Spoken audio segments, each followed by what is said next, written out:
Olá pessoal, então o Money Times é um site aí que a gente acompanha, publicou essa matéria aqui no dia 4 de outubro do Renan Dantas, meus parabéns pela matéria, que é uma recomendação de compra do IPCA 26, agora você já sabe qual é o título, por parte de um analista do Banco Santander. Legal, né? Aliás, pessoal, o Banco Santander já faz tempo que indica Tesouro IPCA principal curto como um bom investimento, certo? Faz tempo, inclusive quando a gente fazia aquelas carteiras teóricas, né?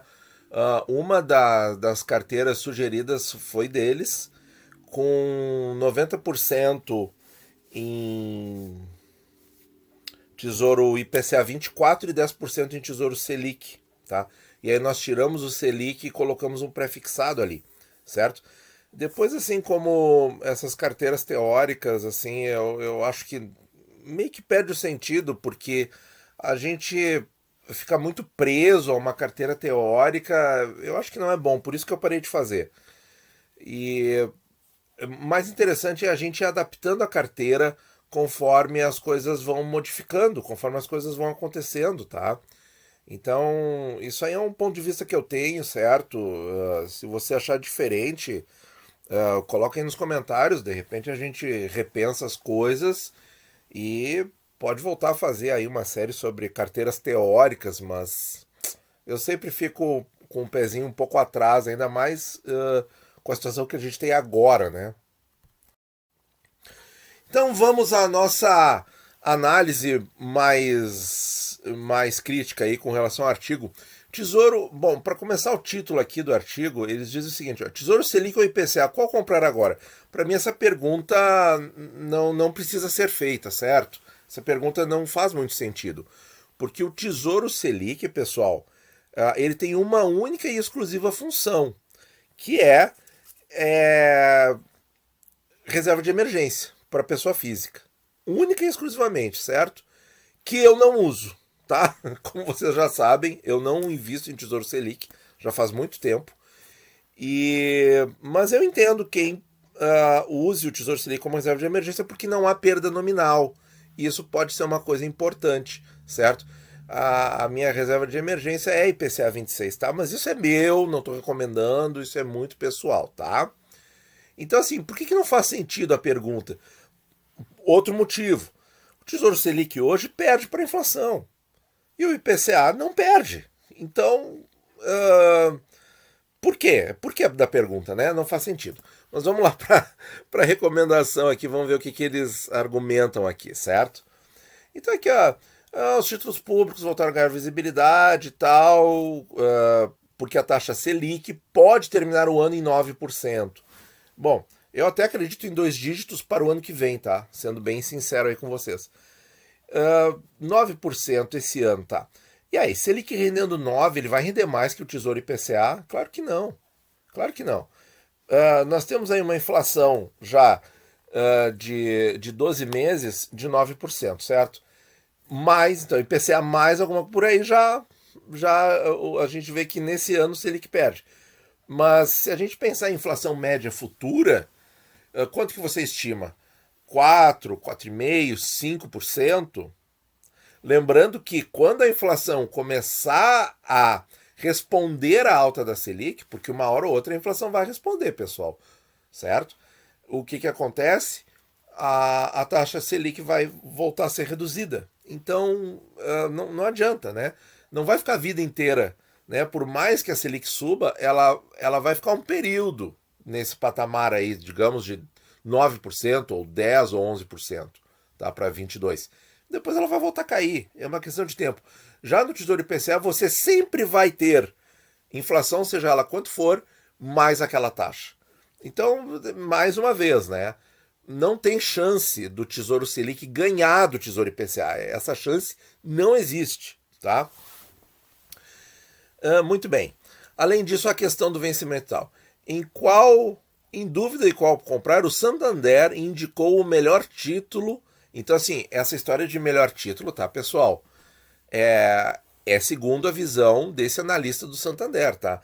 Nós não acreditamos nisso. Nós acreditamos em carteira diversificada, tá? Mas enfim, vamos lá ver por que eles estão recomendando o Tesouro IPCA 26. Indicou o melhor título para ter agora, diante do cenário mais turbulento da economia. Tá? Então tá aqui o analista, é o Ricardo Pere. Será que tá assim? Será que eu pronuncio assim? Ou Peretti?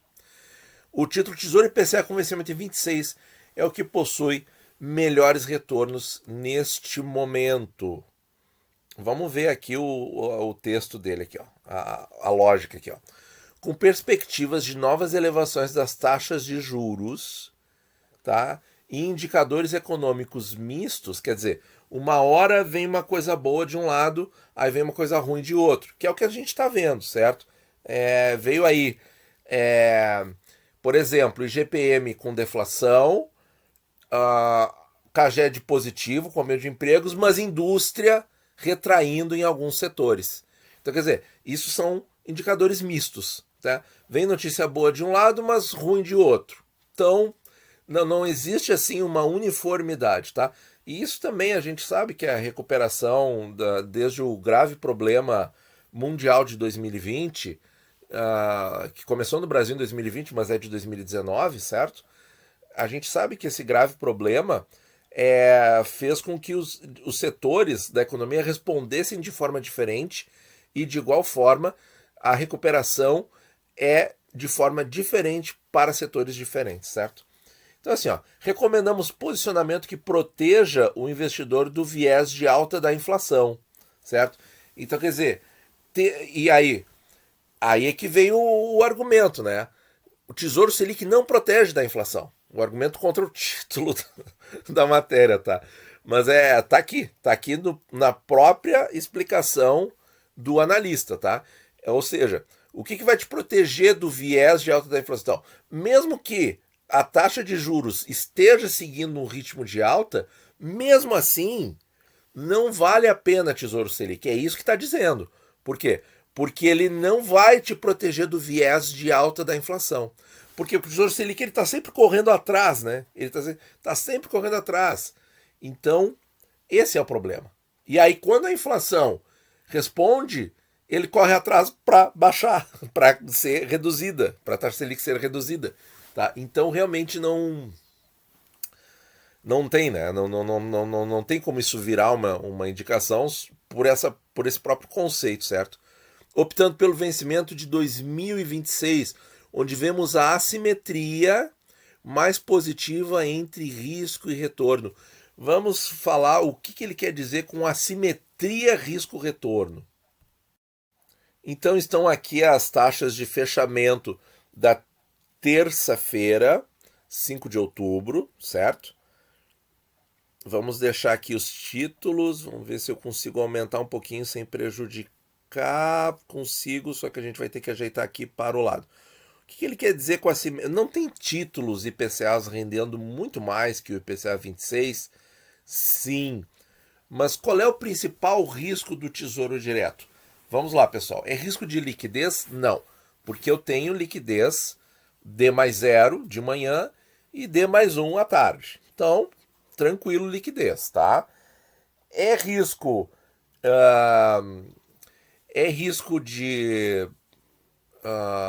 risco de emissor?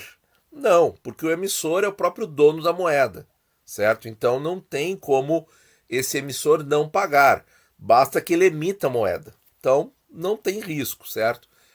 Tem risco de mercado? Tem. Aí é que reside a assimetria, certo? Então, vamos definir então o que seria uma assimetria de risco. Seria assim, ó, eu invisto aqui para ganhar X e corro um determinado risco de marcação a mercado, tá?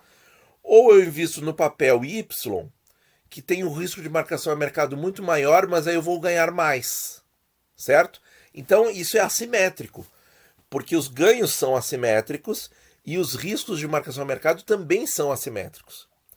Traduzindo, o que quer dizer? Quer dizer que o título que tem mais tempo, que sofre mais risco de marcação a mercado, deve pagar uma taxa melhor. E isso, por por uma simples constatação, a gente vê que é altamente assimétrico. Porque, por exemplo, o risco do IPCA 45, eu já mostrei, por exemplo, naquele vídeo em que eu falo a diferença entre o preço mínimo e máximo desse ano na estatística, a diferença de preço mínimo e máximo foi 30% no IPCA 45. E pode ser o prejuízo de marcação a mercado que muito investidor está carregando na carteira, certo? Claro, se você ficar até o vencimento, isso aí não existe mais. Mas a gente está falando de uma assimetria de risco. E qual é o único risco do Tesouro Direto? Marcação a mercado, certo? E no IPCA 26, qual foi essa oscilação de preço? Nesse vídeo que eu fiz, é o vídeo de estatística das segundas-feiras, tá, pessoal?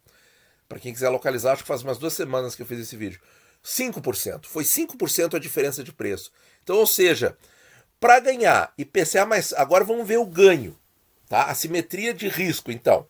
Aqui no 45 eu sei que eu ganho, eu sei que eu tenho um risco desse preço variar 30% dentro de um ano. E no IPCA 26, 5%. Dentro dos dados de 2021, isso que fique bem claro, certo? Porque a estatística ela olha para o passado, ela não adivinha futuro. Então, pessoal, nós temos esse risco. E aí, quanto que eu ganho? No 26 eu ganho 4,7. No 45 eu ganho 4,9. Então, ou seja, eu estou ganhando 0,22. Eu estou ganhando 22 points base para correr um risco de oscilação de preço de 5% versus 30%. É aí que reside a assimetria. Então, por exemplo, o IPCA 26 comparativamente ao IPCA 45, tá? Ele é muito mais seguro, mas sem sombra de dúvidas. Ele tem uma assimetria de risco muito, muito, muito menor. E por isto, ele rende só 22 points base menos.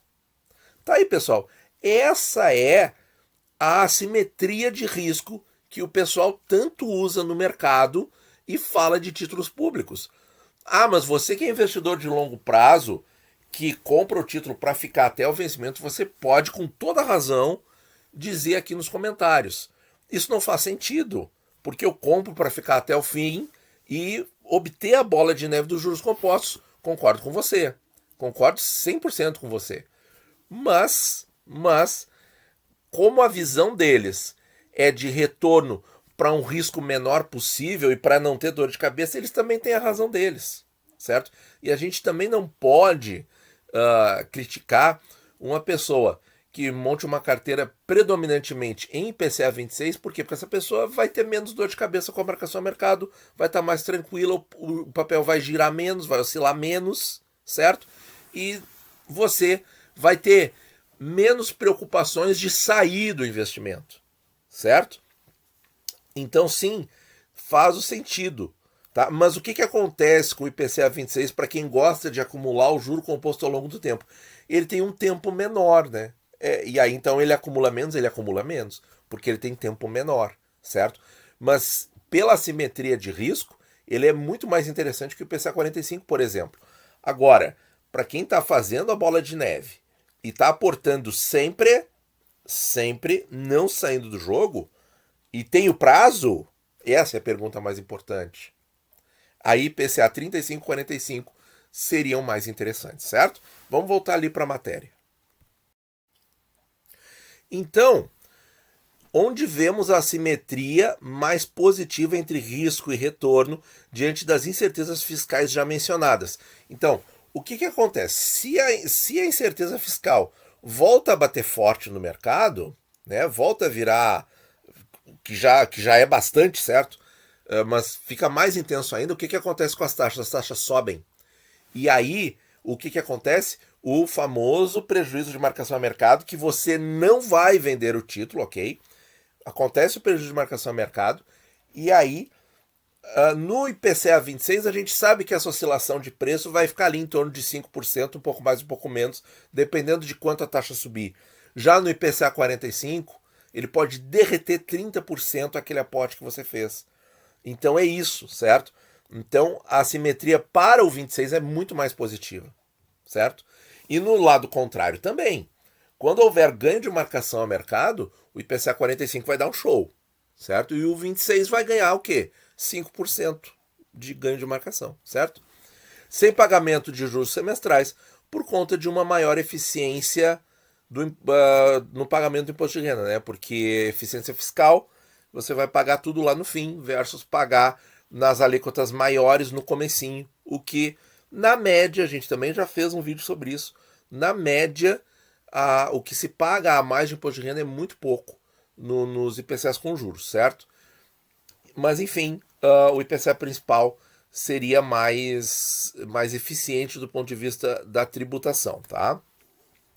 E ele acrescenta ainda que em outubro as reformas administrativas e imposto de renda dividirão o foco dos investidores locais com as recorrentes preocupações fiscais, entre elas PEC dos precatórios que ainda transita na Câmara, e é uma interrogação, né? Bem como o risco de novas leituras altas de inflação. Então, pessoal, assim, achei a matéria muito boa, certo? Achei a recomendação muito interessante, certo? E tá aí mais motivos, certo? Para você investir no Tesouro IPCA 26. Muito obrigado por ouvir e bons investimentos a todos.